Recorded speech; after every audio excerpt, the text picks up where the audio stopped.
welcome to another episode of Classic Gamer 74. I'm your host, Anthony Gamer, and along with me today is my cat, Mrs. Hughes. In today's episode, we will be discussing cat games. Cats have been a part of our lives for thousands of years. The ancient Egyptians actually worshipped the cats. And in today's world, there are quite a few people, like myself, that prefer cats to any other pets in the world. Well, this was not lost on game creators, as there are several games that are dedicated to cats, either starring cats or cats being a part of the main plot line as the protagonist. And today we're going to look at some of those games. Some of these games you may have heard of, others of them are pretty obscure. So sit back and enjoy today's episode. And our first game for today is from 1983 and is from the obscure game company ZMAG. And this game is called Catnap, and it was released for the Atari 8 computer. In this particular game, you are trying to sleep. Unfortunately, you're having a little bit of trouble because the cats are trying to serenade the whole neighborhood. So your objective is to huck different items at the cats and get them to be quiet. If you can get them to be quiet for at least 3 seconds, you can get some sleep.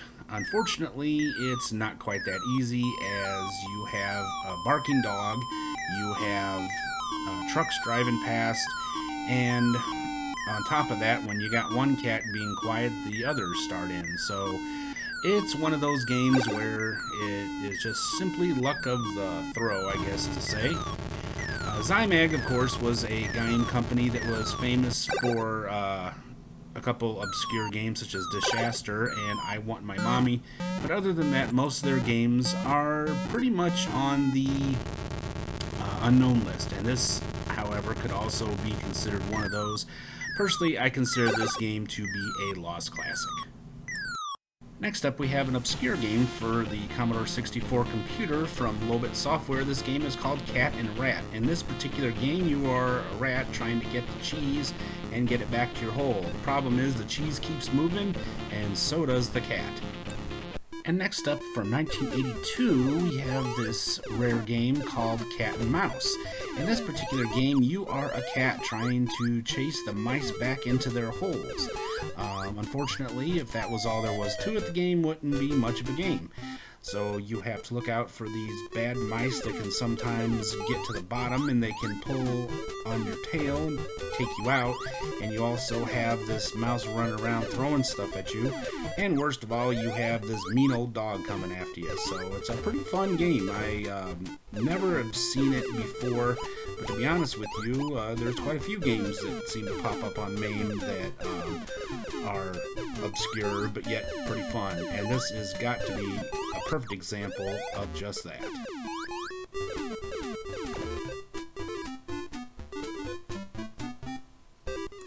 And if we can occasionally, we gotta throw at least one prototype into the mix.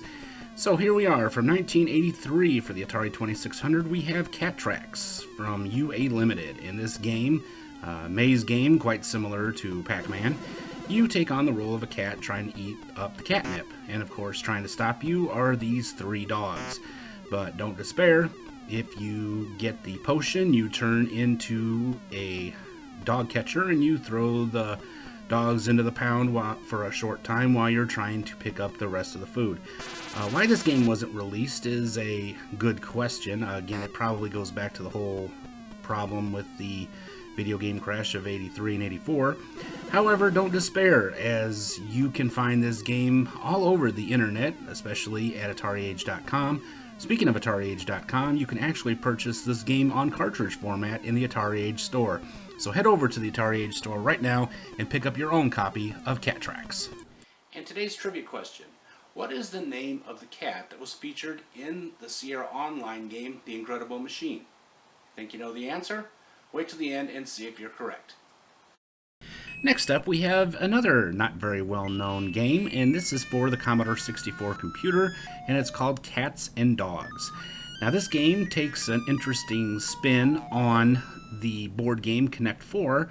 Instead of using checkers, you are using dogs and cats. Now, to add another interesting twist to this game, occasionally a dog catcher will appear, and he will sometimes nab your pieces on the way down. Really a fun game for those of you that enjoyed Connect 4 and really are a dog or a cat person. This is definitely a game for you. It's just as much fun with the computer as it is to play with someone you love. Talk about obscure. Next game we have is also for the Commodore 64 computer, and this game is called Cat Rescue. Now, in this underground game, you take on the role of an RSPCA. I think you can tell who that's a play on. Person who is rescuing these cats from this house. What they didn't tell you was this house is owned by a witch named Ginny, and she is not about to let you take her cats.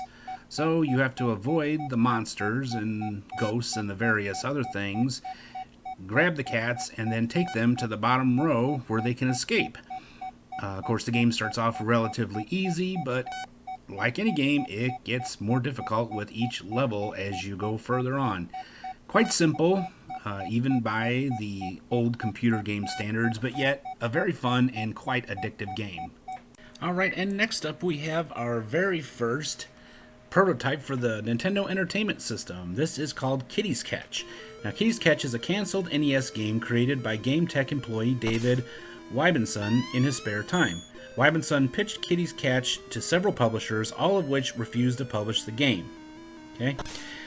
Kitty's Catch is a two-player game where players control cats named Pitter and Patter and have to catch fish with their tails. The first player to fill their bucket with fish gets a shell, and the player with the most shells at the end of the time limit wins.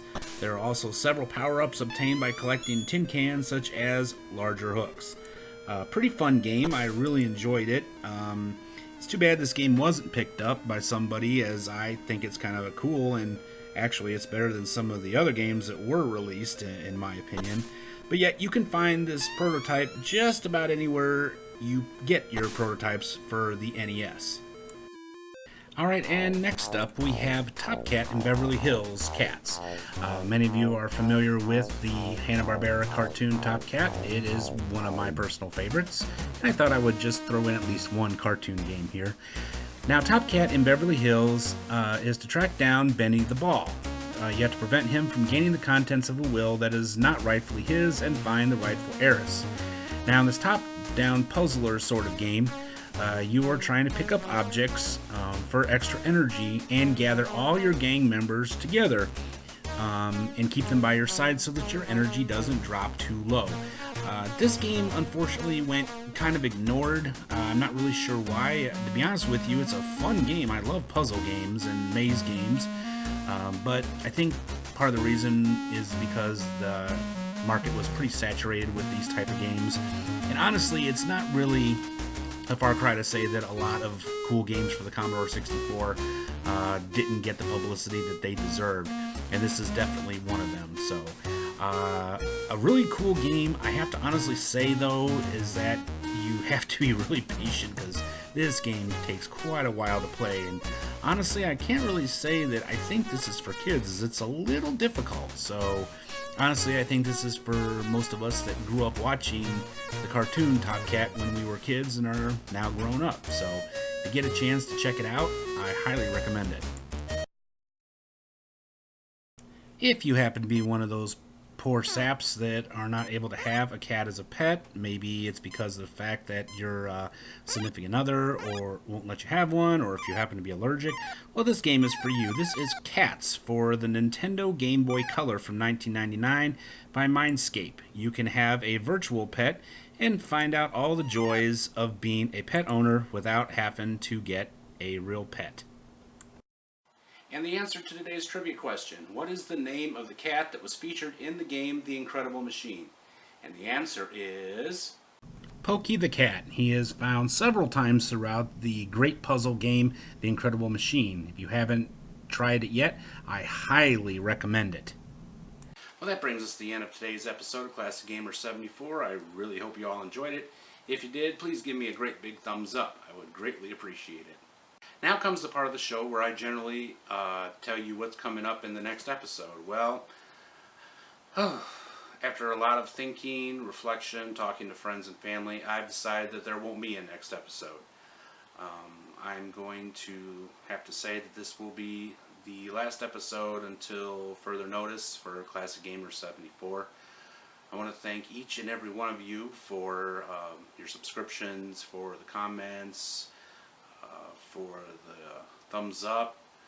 I've met some really cool people that I probably never would have met any other time and place thanks to this channel. But unfortunately, I'm going to have to step away for the foreseeable future. If I do come back, it won't be till after the first of the year. I've just been neglecting my writing and some other things. I mean, don't get me wrong, I've really enjoyed making these videos, and I've really enjoyed meeting several people. I've had a lot of fun doing it. It's just that for a few reasons, like I said, my writing has kind of been neglected, and I kind of want to get back into my writing. And yes, to answer the question, I know that a lot of you are asking, yes, the COPPA issue does have something to do with this, and I'm not the only one. There are several other YouTube creators that are also taking time off, maybe even closing their channels because of that. So again, I want to thank you very much for the support that you've given me in the almost 2 years I've been doing this channel.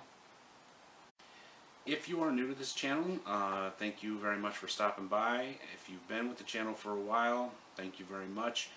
Please do check out the old videos. I will leave the channel up, so if you haven't seen some of the older videos, please check them out. I also have some created playlists on the main page where you can check out particular types of episodes, like the AVP, Arcade versus Port. You can check out the prototypes, the rare and valuable Atari 2600 games, and all the other ones that I've made.